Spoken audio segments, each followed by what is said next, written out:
দীর্ঘ 2 মাস অসুস্থতা নিয়ে রাজধানীর একটি হাসপাতালে চিকিৎসাধীন অবস্থায় মারা যান সাবেক প্রধান নির্বাচন কমিশনার ও বিচারপতি আব্দুর রউফ।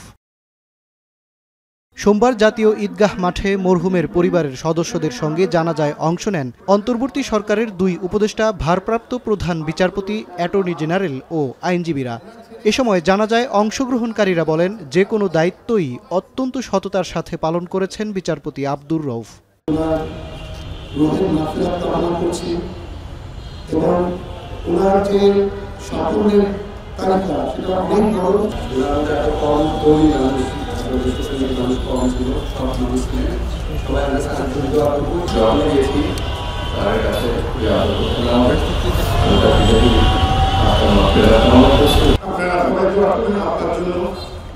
আল্লাহ যাতে ওনাকে বেহেশত নসিব করেন এবং ওনার গুনাহ যাতে মাফ করেন।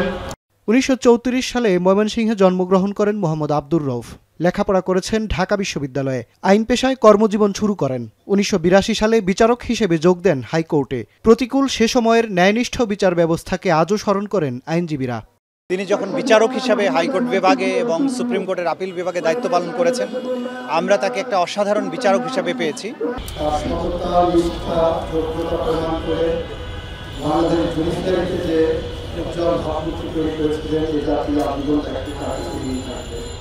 উনিশশো 1990 সালের 25 ডিসেম্বর থেকে 1995 সালের 18 এপ্রিল পর্যন্ত বাংলাদেশের 5ম সিইসির দায়িত্ব পালন করেন আব্দুর রউফ।